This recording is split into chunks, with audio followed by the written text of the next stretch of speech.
Rockets. How did they get started? The Chinese are often credited with inventing the rocket because they created gunpowder, which was later used to power the earliest rockets. The history book History of Song attributes this invention to Feng Zhisheng in 969 and Tang Fu in 1000. Wiki. As is often the case with new technologies, rockets were quickly adapted for military purposes. However, Chinese fireworks are commonly recognized as the first rockets.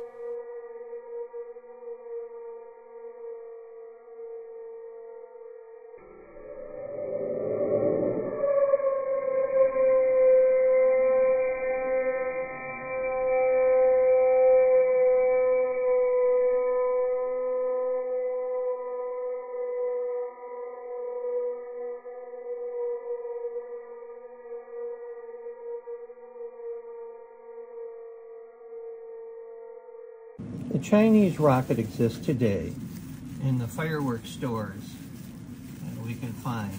Here's an example of one of the smallest Chinese firework rockets, and yet it hasn't changed hardly at all from those very first rockets that were discovered.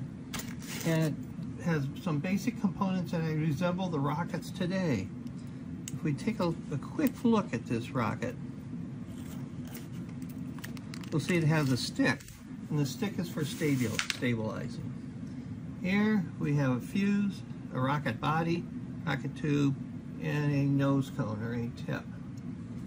If we cut this open and go down far enough into the center of it,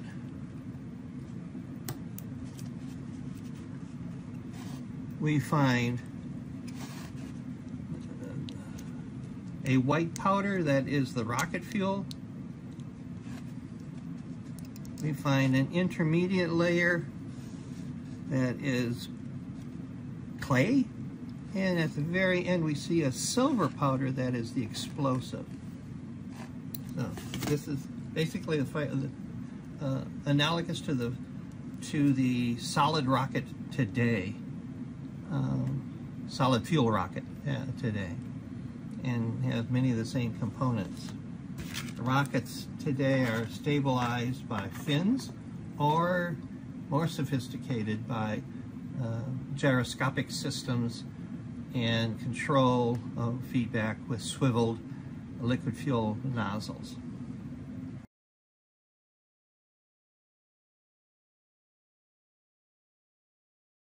First of all, I say that an object at rest will remain at rest, and an object in motion will continue moving at a constant velocity unless acted upon by a net external force. Think of the skyrocket in the bottle. It would have stayed there indefinitely if the fuse had not been lit. Once the fuse ignited, the rocket flew upward, and it would have continued flying if it hadn't hit the ground. Secondly, say that an object's acceleration depends on two factors: the net force acting on it and its mass. The skyrocket's flight occurred because the force of the rocket exhaust pushed downward, pushing the mass of the rocket tube and stabilizer stick upward. Thirdly, I state that for every action there is an equal and opposite reaction. The action of the fire and smoke exhaust shooting out of the bottom of the tube caused an opposite reaction, pushing the rocket tube and stick upward.